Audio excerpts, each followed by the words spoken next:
The Senators may have the most at stake of any NHL team this season. The team has been unsuccessful at making the playoffs for 7 straight seasons now, and fans are growing very tired of a team that constantly underperforms every single season. Now, you might be wondering, why would they have the most at stake? They're not really a competitive team and they can really only go up from where they are. Well, for starters, Claude Giroux has 1 year left on his contract. At 36 years old, I wouldn't be surprised at all if he asks for a trade. When he came to Ottawa 3 seasons ago, the expectation was that the team would be competitive and Giroux would have a chance to win a Stanley Cup. Obviously, that hasn't come true, and I don't think anyone would blame him if he looked for a change of scenery. Now, there's no indication that this will happen, but again, another poor season, and as a 36-year-old who doesn't have a ton of runway left to win a cup, the writing seems to be on the wall that it wouldn't be the biggest shock in the world if Giroux did ask for a trade. Outside of Claude Giroux, you have to look at the captain, Brady Tkachuk. As a Senators fan, it's been pretty frustrating to see fans of other teams constantly drawing up mock trades, and people for whatever reason seem to think he's on the trade block, which isn't true. I mean, the GM himself, like Steve Stais, has said that's not the case. But again, you can see where they may be coming from. Like, if the Senators did not make the playoffs this upcoming season, that would be 7 seasons of losing for Brady Tkachuk.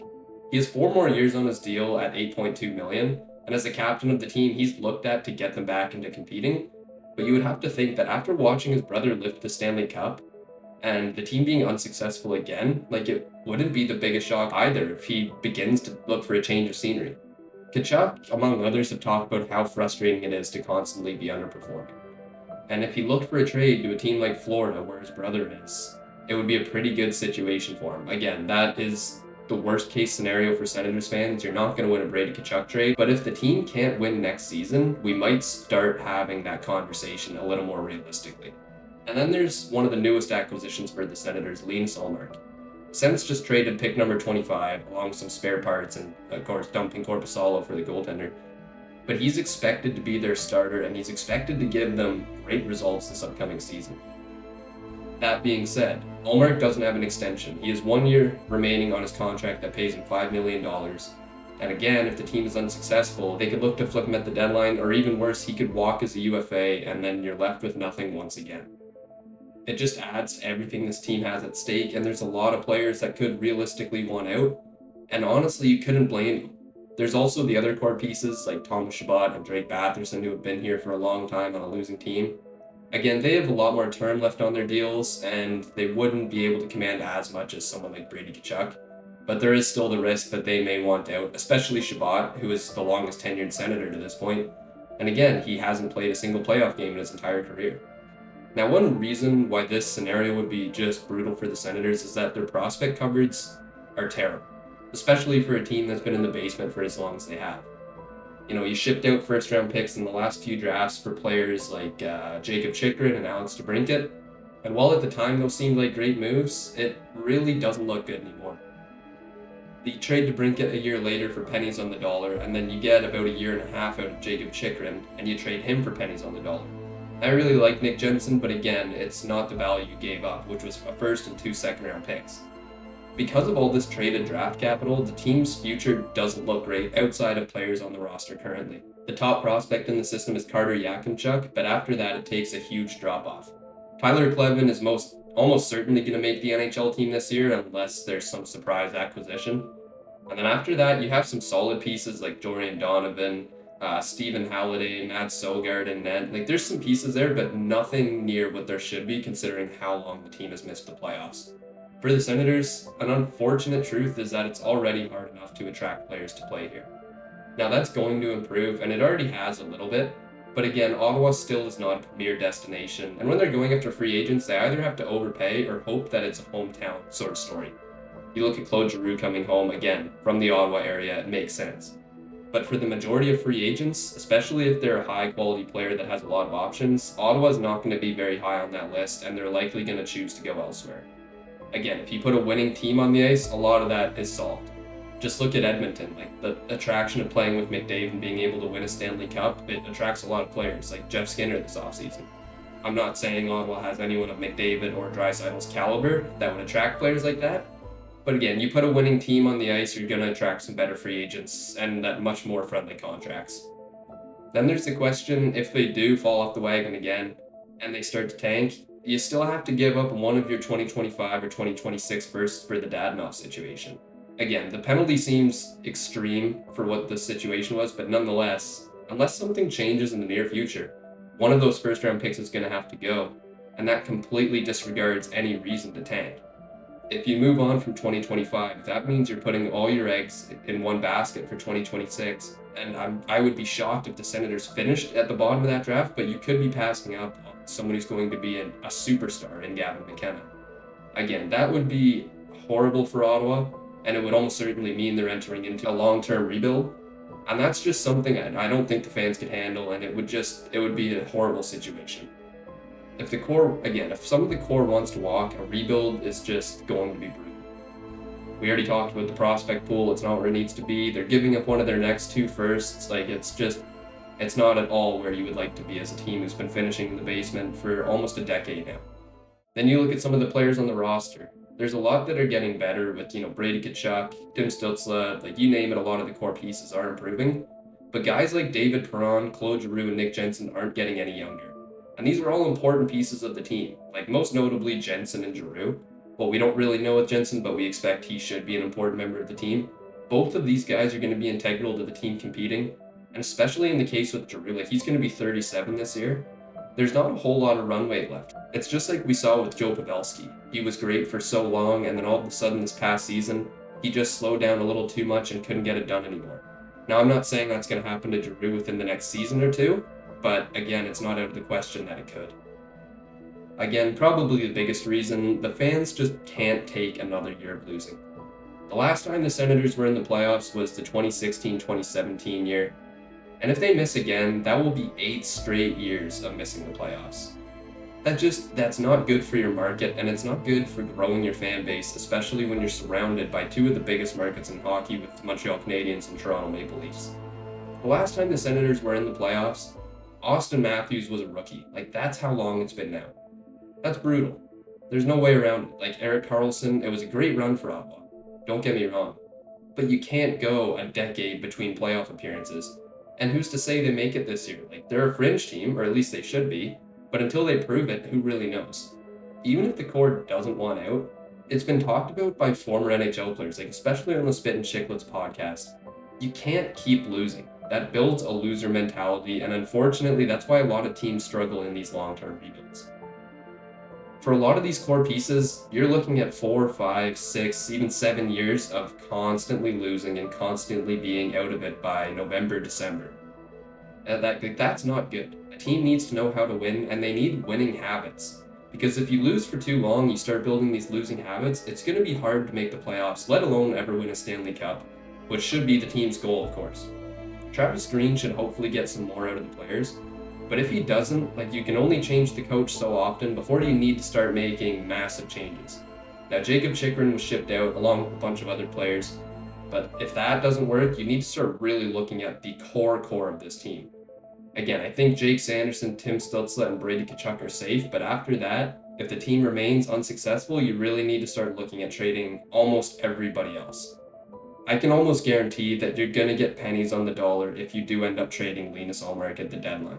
And that would be 3 straight seasons of trading a player for cheap after acquiring them for a pretty big price. Now, Ullmark not the same as the other 2 that I mentioned earlier with Chychrun and DeBrincat, but still, a 25th overall pick isn't nothing. Dean Letourneau is a great prospect, and while you also dumped some bad contracts, and Mark Kastelik, whatever, that didn't really move the needle for a team one way or another, you still lost a good asset, especially if you're going to be rebuilding. That may sound all doom and gloom, but let's move on to a little bit of the good news for Ottawa.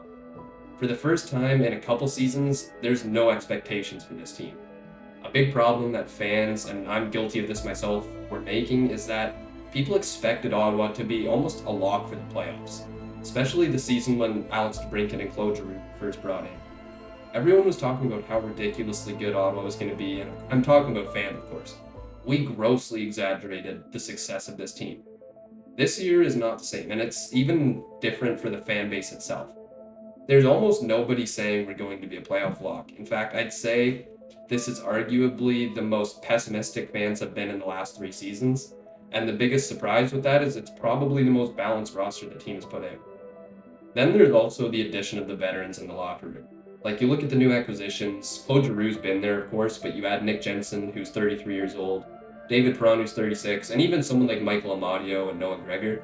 They bring experience from other winning teams, especially in Amadio's case. Like, he was excellent in Vegas's cup run. And even Linus Ullmark, like, this is a guy who's been in the playoffs. He's won a lot of games with Boston. Like, these guys, they know how to win, and that should help control the highs and the lows of the season. That's been Ottawa's biggest weakness. It's consistency. We've seen time and time again that the team is out of it by November. Maybe they make you believe in the last few months of the season, but they come up just short. If they can get some overall consistency and limit these ridiculous losing streaks, it's going to go a long way, and I think the veteran leadership is going to be a big part of controlling that. And I talked a bit about the core being moved out, but that doesn't dismiss that there has been a ton of roster turnover.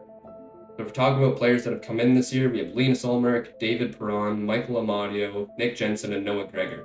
While on the way out, it's Korpisalo, Brandstrom, Matthew Joseph, Jacob Chikrin, Mark Kastelik, Parker Kelly, and Dominic Kubalik.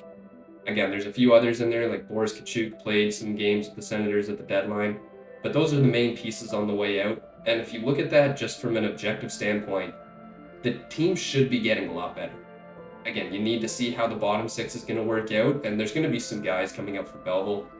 Most notably, I think Tyler Kleven and Angus Crookshank should be good players in the NHL this season. They should be able to help out Ottawa. But shipping out, like, Dominic Kubalik just gave the team nothing all season long. And again, we don't know this for sure, but it seemed like there were some issues in the locker room with him. At the World Championships, like, all the Senators on Team USA, you had Shane Pinto, Brady Tkachuk, Jake Sanderson, they were pissed at Kubalik. Like, they were getting in his face, they were hitting him, because it seemed like he wasn't, I don't want to say he wasn't trying, but the effort level seemed optically very different when he was playing for Team Czechia versus Ottawa. And, like, I get that you may not want to be shipped to this team, but it's the NHL. Like, suck it up, play out the year, and then decide where you're going to go.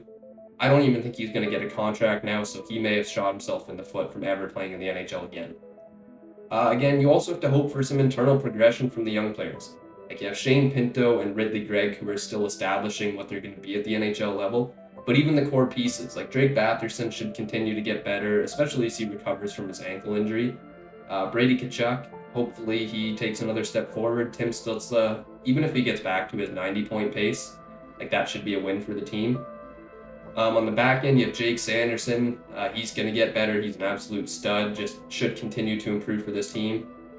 And then you even have the guys coming up, like Tyler Kleven and Angus Crookshank, that looked good last season. Hopefully they can continue to build and be solid pieces in the bottom six, and most likely on the third pair for Kleven. The big issue with Ottawa last season, aside from goaltending, which was brutal, was the top four.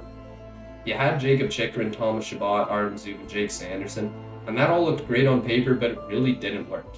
I mean, the duo of Sanderson and Zub was good, but Chabot and Chikrin just couldn't figure it out with each other, and in particular with Chikrin, it was just an absolute gong show in his own zone. He did well in the points department, like he was a 40-point defenseman, but I want to say he was like a minus 30. You can't have that in a top four defenseman. That's supposed to be one of your best players, or at least he was going into the season. So hopefully a more balanced top four with, you have Zub and Nick Jensen on the right side, and then Jake Sanderson and Thomas Chabot on the left side. Hopefully that works out well. In theory, it makes a lot more sense. Like, you have two lefties and two righties. I don't know how much better that should make things, but people have talked before, especially coaches, and they say they do like to have a balanced top four. So hopefully that does something. But you also have two defensively responsible veteran players with Zub and Nick Jensen, and you have two puck movers on the left side. Now, Jake Sanderson is also great in his own end. He's a two-way defender. But Thomas Chabot, he leaves a lot to be desired in his own zone. And I think it's going to be really effective for him to finally have someone who is defensively responsible and is also a veteran. Like, he knows how to weather the storm. He's been there. He can calm down plays. It should, in theory, go a long way with helping this team. Goaltending. The goaltending was absolutely horrendous last season. Like, I can't stress that enough. Anton Forsberg and Joonas Korpisalo were the worst tandem in the entire NHL. Again, there's no guarantee. The Sens thought that Matt Murray and Korpisalo and, insert any name there would be the solution to their problems. Like Cam Talbot, for example. Ullmark feels different, and I'm scared saying it because we've been hurt so many times before as Sens fans where it hasn't worked out. But Linus Ullmark won a Vezina Trophy 2 seasons ago. It should improve. If it doesn't, it's absolutely mind-blowing. especially when the top four in front of them, again, in theory, it should work. We're not going to know until we see it on the ice, but I can't see this goaltending being nearly as bad as it was last season. One of the biggest issues with their tandem was they were allowing a goal in the first two shots, like almost half the games. If you're playing, you basically should chalk Ottawa up to be trailing 1-0 to start a game. And if you're trailing 1-0, you don't need to be a statistician. You're going to know that you're not going to win a ton of games. You're going to have a losing record most likely. I'm not saying that's the entire reason Ottawa was as bad as they were, but it is a big one. One of the biggest problems with Ottawa that we've heard about is that the team lacked accountability. And sometimes, the effort wasn't there, they weren't playing a responsible two-way game. Travis Green brings accountability. Now, you can say whatever you want about the coaching hire. There's a lot of people, including myself, that were a little let down and confused by it. But I've really come around personally because Travis Green is going to hold players accountable. That's one thing he's preached all offseason, and it's something the players have been asking for, which makes you think they will be willing to buy into what he's saying. The veterans that they brought in should help in this department. Like David Perron's going to make sure you're accountable. Claude Giroux, of course, he's been there, but he's going to make sure players are held accountable. Nick Jensen as well. He spoke on the Coming In Hot podcast. He said that's the biggest thing with him is work ethic. So it should, again, I'm always hesitant to make claims because it's been 8 seasons and we haven't really seen much. But it should make these players, take another level of accountability and give more, not an effort per se, but be more responsible, pay more attention to detail on the ice. Big success for Ottawa, not this past season, but the year prior, was their power play. They were 8th in the NHL and they shot at 23.5%. And then you look at this season and they were 22nd, shooting at 18%. You would have to assume that this power play should improve. Like, you look at all the personnel in there. It's not overly different. Like, you lose Chikrin, you lose DeBrincat from that season, but other than that, it's pretty much the same. And you would have to think that even if they don't get up to 8th overall, there should be some middle ground there. If they can be a league average power play, or hopefully a little better than that, with the talent on the roster, it should go a long way in helping them win some more games. Then you have to think that there's a new regime to answer to. This was the first full offseason for Steve Staios. He wasn't really able to put his stamp on the team last year, but there's no question he did this season. Like, it went over the turnover. There's a lot of new faces. And the team has a new coach, whole new coaching staff, really. There's a lot of new people to answer to. It's not going to be business as usual for these players. And finally, most importantly, you would have to assume that the Senators are more motivated than ever. Again, we already went over how much losing they've done. 7 straight seasons for Tkachuk, 8 for Shabbat, 8 since they've made the playoffs. Like, it's been way too long. Everyone's talked about how motivated they are for this team, and they are a really tight group, which is good. Like, they're going to want to win for each other. And especially considering how high expectations were this past season, it must have been a real slap in the face to finish as low as they did. Brady Tkachuk just watched his brother lift the Stanley Cup. You would have to think that this has got to be the most motivated he's been in his entire career. Even without the cup, like, you saw him in his exit interviews, it's not the same. It's not, all buddy and laughing at the end of the season. He seems like a man determined to get his team to the playoffs and finally take that next step. I'm sure his teammates will follow in his footsteps, and hopefully, as a fan, I cannot take another year of losing. Hopefully this is the season we get Ottawa back in the playoffs. If you enjoyed this video, please leave it a like and subscribe to the channel. It helps it grow so much, and I would really appreciate it. Let me know what you think about the Senators in the comments below. I imagine there's going to be quite a range of opinions, and that's totally understandable. Anyways, I'll see you in the next one.